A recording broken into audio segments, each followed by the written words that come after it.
माननीय उप मुख्यमंत्री सह राजस्व एवं भूमि सुधार मंत्री श्री विजय कुमार सिन्हा ने ज्ञान भवन ऑडिटोरियम में भूमि सुधार जन कल्याण कार्यशाला का शुभारंभ किया। इस कार्यशाला में बिहार के सभी एडीएम, डीसीएलआर, सीओ, आरओ उपस्थित थे। खराब प्रदर्शन करने वाले अधिकारियों से मंत्री जी ने बारी बारी से सीधे सवाल जवाब किए। आइए देखते हैं। मतलब कोई भी व्यक्ति आपराधिक कानून प्रावधान आईपीसी बीएनएस का उपयोग नहीं किए। हम अपनी बात को रख करके 5 जो महान व्यक्ति हैं, सबसे रैंकिंग में नीचे हैं, हम उनको बुलाएंगे और हम जानकारी प्राप्त करेंगे। हम किसी को भी बुला लेंगे। तो एक बार जरा माइक दीजिए, नीचे के 5 व्यक्ति को दिए तो नाम बोलिए। तो शाहपुर खड़ा हो जाइए। शाहपुर सीओ, जरा माइक दीजिए इनको। हाथ खोल के खड़ा होइए।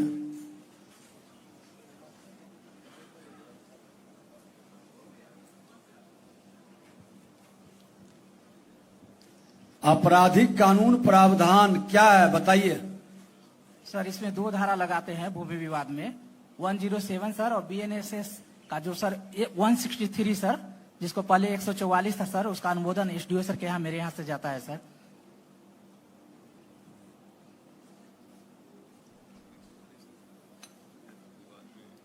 कितना दिन से हैं आप अंचलाधिकारी? सर 2 माह हुआ है सर यहाँ पे।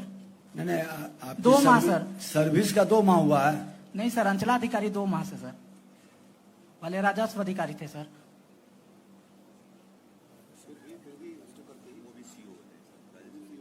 आपने कभी इस धारा का उपयोग किया है? सर शनिवार के जनता दरबार में करते हैं सर, 107 सर। अभी हमने पूछा कि आपराधिक कानून प्रावधान जालसाजी, फोर्जरी में फर्जी दस्तावेज का उपयोग किया, धोखाधड़ी किया, षड्यंत्र किया या झूठा शपथ पत्र साक्ष्य दिया। आप ये 5-6 तरह का जो लोग पूरे विवाद को खड़ा करके बिहार को प्रदूषित कर दिया, किन किन लोगों ने इस पर कार्रवाई किया? कानूनी प्रावधान का उपयोग किसने किया? आपने क्या किया बताइए। सर भूमि विवाद में सर 10 का हम लोग का रजिस्टर रहता है सर, तो हम एसएचओ सर मेरे द्वारा सर 107 का अनुमोदन जाता है सर, और एसडीओ सर के यहाँ से 163 सर बीएनएस के लिए आता है, तो हमारा प्रपोजल करके सर एसडीओ सर के यहाँ भेजा जाता है सर। इनसे पूछिए जरा, सबसे बॉटम पर आप ये इसीलिए हैं क्या?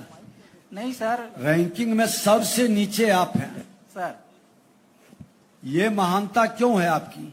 सर ये जमैनिया जैसा बाढ़ ग्रस्त इलाका था सर, और यहाँ पर कोई रेगुलर सीओ नहीं था सर, इसलिए बहुत कामों दिन से पेंडिंग था सर। हम 2 महीना से आए हैं सर, हम पेंडेंसी घटाएंगे सर। सर दिसंबर मंथ में अच्छा हो जाएगा सर। अच्छा, आप यही बताइए कि सबसे रैंकिंग में पीछे रहने का कारण है कि 2 महीना पहले पोस्टिंग हुआ इसलिए? नहीं सर, जमैनिया जैसा बाढ़ ग्रस्त इलाका था सर, तो सभी पूरे सर सिस्टम में कौन मामले में ये रैंकिंग में पीछे हैं?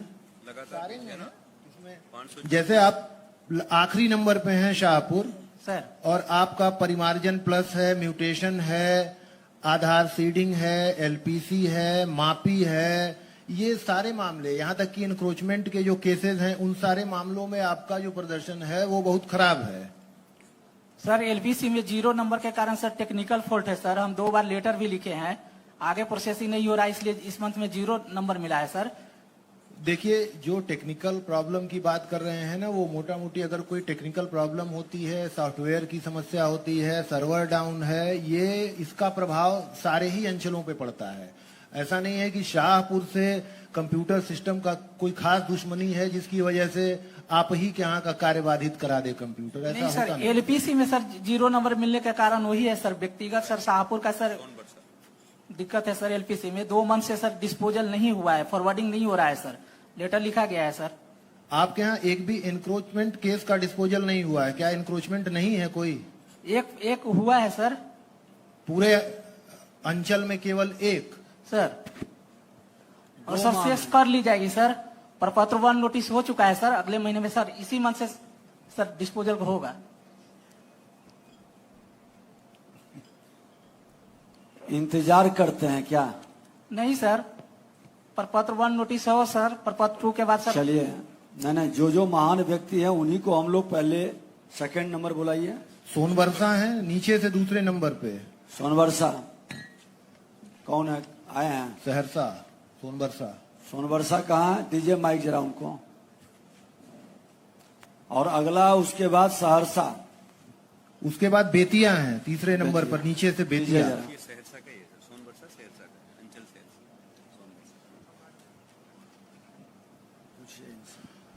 सोनबरसा आपका प्रदर्शन सबसे खराब है, नीचे से आप दूसरे नंबर पे हैं और सभी मामलों में आपका परिमार्जन प्लस में 44% का डिस्पोजल, म्यूटेशन वाले में 57 का, अभियान बसेरा में केवल 7% का, आधार सीडिंग आपकी ठीक है 98% आपने रिपोर्ट किया है, लेकिन ऑनलाइन एलपीसी फिर 95, ई मापी 77।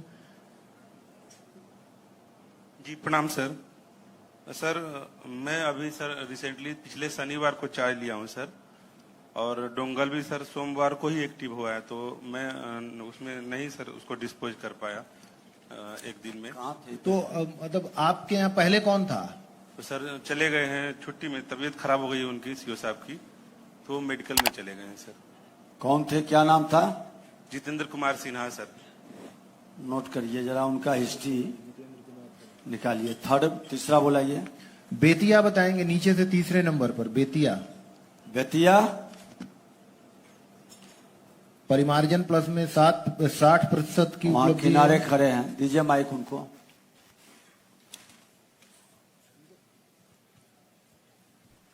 माइक देने वाले स्पीड में तो नहीं जाइए। हाँ, नाम बताइए। माइक ऑन कर दीजिए। सर प्रणाम सर, मैं प्रियंका हूँ। मैं अभी ट्रेनी आ रहा हूँ 69th बैच की, और अभी रिसेंटली ही मैंने चार्ज लिया है सर, तो अभी कर रही हूँ सर, धीरे धीरे हो जाएगा। कब चार्ज लिए हैं? सर अभी लास्ट 24th को चार्ज लिया है, डोंगल 4 को एक्टिवेट हुआ है, क्या है मामला? और अभी ट्रेनिंग में ही हूँ सर। तो आपके पहले कौन थे वहां पर अभी? सर उमा शंकर सर थे। तो वो कहाँ पर हैं? इसी में है कहीं? उमाशंकर जी हैं? सर वो मेडिकल लीव पे चले गए थे, उनका जो बॉटम में टॉपर हैं वो सब मेडिकल लीव पर हैं। उनको अस्थाई लीव भी हम दे सकते हैं, ये ध्यान रखिए। वैसे लोगों को अस्थाई लीव दे देंगे, भागने से काम नहीं चलेगा। हम या हमारे सेक्रेटरी वहां जाकर के भी समीक्षा करेंगे जिला में। अगला इसके बाद बोध गया है नीचे से चौथे नंबर पे।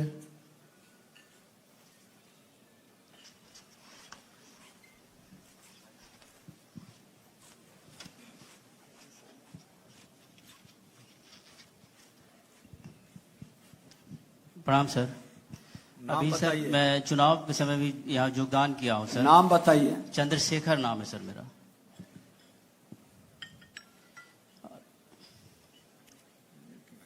आप चुनाव के समय योगदान किए, तो आपसे पहले कौन थे यहाँ पे? वहाँ सर महेश कुमार थे सर।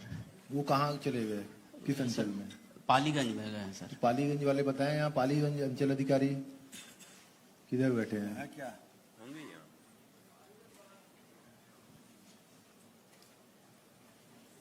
कहाँ है पालीगंज? अपर समाहर्ता है पटना, डीसी लाल उनके एरिया के उधर बता रही। पालीगंज में आप हैं? वहाँ है ना ऑलरेडी, वो भी छुट्टी पे हैं। वहाँ है वो। उनको माइक दो। जो अनुपस्थित हैं बिना सूचना और जानकारी के स्पष्टीकरण लीजिए उनसे स्पष्टीकरण लीजिए। सर महेश सर छुट्टी पर हैं पालीगंज से, सर मैं आ रहा हूँ सर वहाँ। नहीं, छुट्टी पर क्यों है? लिए हैं क्या? कौन है अप्रूव ऑथराइज पर्सन?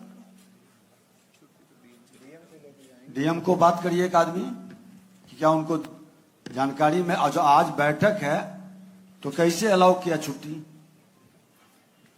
जब यहाँ बैठक है तो ऐसे लोग एडीएम साहब तो हैं यहाँ पे ना, ये छुट्टी क्यों अलाउ हो गई इनकी? क्या भागने से काम चलेगा नहीं, कब तक भागिएगा? ऐसे लोगों का पीछा हम लोग अंतिम समय तक करेंगे। ये तो आपका टॉप बॉटम से कुल गए। अच्छा इस्माइलपुर है, भागलपुर? कौन? अच्छा इस्माइलपुर है, नीचे से 5वें नंबर पे है, भागलपुर इस्माइलपुर।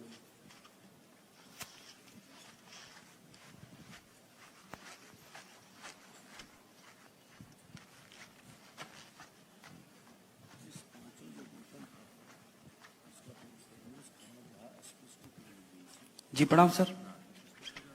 आपका जो प्रदर्शन है वो नीचे से 5वें नंबर पे है। परिमार्जन में 37% का डिस्पोजल है, म्यूटेशन में 53% का है, अभियान बसेरा में 47% का है, आधार सीडिंग 77, ऑनलाइन एलपीसी आपका 89, ई मापी आपका 55। तो जो औसत है बाकी जिलों का उससे काफी पिछड़ा हुआ है, तो कोई विशेष कारण है क्या, तो बताइए।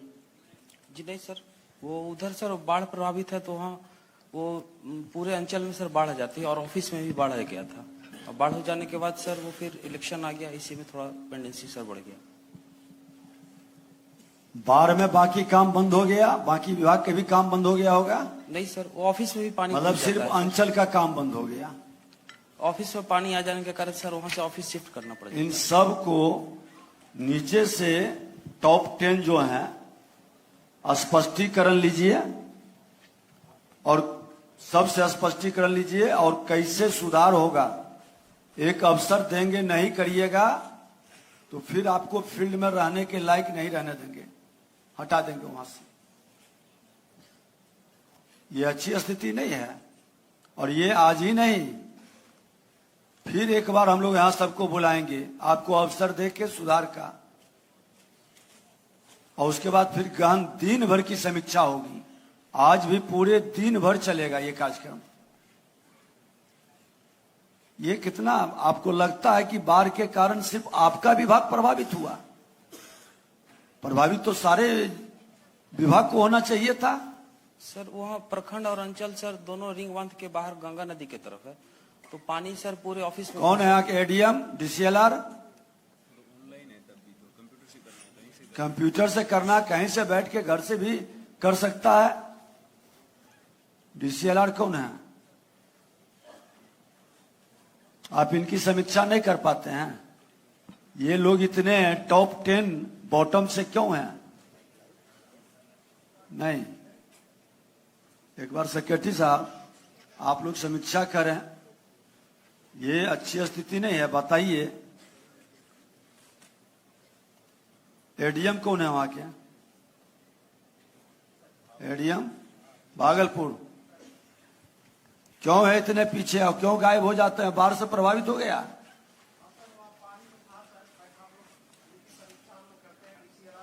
तो लैपटॉप पानी पर चलेगा कि लैपटॉप घर पर भी चल सकता है? नहीं सर, ऑनलाइन सिस्टम सर, कहीं हम से लोग- भी बैठ के कर सकते हैं। सर बिल्कुल सर। सर हम लोगों ने इनकी समीक्षा किया है सर, और इनको हम लोगों ने बहुत सा कई बार चेतावनी भी दिया सर। इनकी थोड़ी सी लापरवाही है सर। स्पष्टीकरण लेकर के काम के योग्य नहीं है तो इस पर विचार करिए। सर जो लोग असफल हैं अपने काम में, फिर उनको काम पर लगाने की औचित्य क्या है? सर हम लोग करते हैं सर, एक समीक्षा और करते हैं सर हम लोग। और इनका बहुत छोटा सा 4 पंचायत का तो इनका अंचल है सर, तो इनको करना चाहिए सर। देखिए सबसे बड़ी दुखद चीज है कि अभी आपराधिक कानून अगर जो हम लागू कर देते, हमारा माननीय मुख्यमंत्री जी के निर्देश पर कितना सिस्टम को ठीक से बनाया है, आपने जमीन पर उतारा नहीं। अगर जो थाना और सीओ मिल करके जालसाजी करने वाला, फर्जी दस्तावेज का उपयोग कर रहा है, धोखाधड़ी कर रहा है, षड्यंत्र, झूठा शपथ दे रहा है, हम उस पर एफआईआर शुरू कर दें तो आधी ये झंझट अदालत की घट जाएगी। क्या घटेगा कि नहीं जी? कौन कौन इस बात से सहमत है? हाथ उठाइए तो। सब सहमत हैं। और जो सहमत नहीं है वो खड़ा हो जाइए। जो सहमत नहीं है वो खड़ा हो जाइए। एक व्यक्ति खड़ा है, बताइए। अच्छा बैठ जाइए, अब बैठ जाइए, आप तो महान हैं। कौन है इस बात से सहमत कि नहीं, इस सब से नहीं होगा, अदालत का बोझ कमेगा नहीं? सीओ का हो, डीसीएलआर का हो, एडीएम का हो, डीएम का हो या कमिश्नर का हो, उसका बोझ घटेगा कि नहीं? फर्स्ट स्टेज पर ही हम एफआईआर कर देंगे। और सीओ अगर जो भी बजाबते पूरी तहकीकात करके जांच करके थाना को दे देगा कि आप एफआईआर करो मिल करके, इसमें तो धारा भी बता रहा, फोर्जरी में आईपीसी 467, 468, ये बीएनएस में 336, 337, एक बार जिस पर एफआईआर हो जाएगा उसकी अरेस्टिंग हो जाएगी। हिम्मत करेगा कोई फोर्जरी करने का, फर्जी दस्तावेज उपयोग करने का? उसमें भी आईपीसी 471 है। आप लोग आज तक इसका उपयोग क्यों नहीं किए? ये कितना दुखद दुर्भाग्यपूर्ण है। कौन कौन लोग इसका उपयोग करेंगे? एक बार हाथ उठाइए तो। सब करेंगे।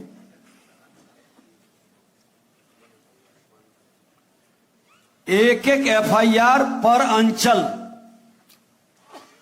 इस साल के अंदर हो जाएगा। कौन कौन इस बात से सहमत है? जरा हाथ उठाइए। हिम्मत कौन कौन जुटा सकते हैं एफआईआर करने का? एक एक एफआईआर उस फर्जी दस्तावेज, जालसाजी करने वाले पर ये दिसंबर के अंदर हो जाएगा।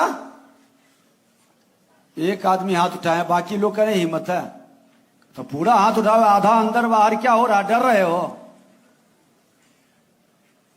ठीक है, आपकी अग्नि पहले आपने क्या किया हम नहीं जानते हैं।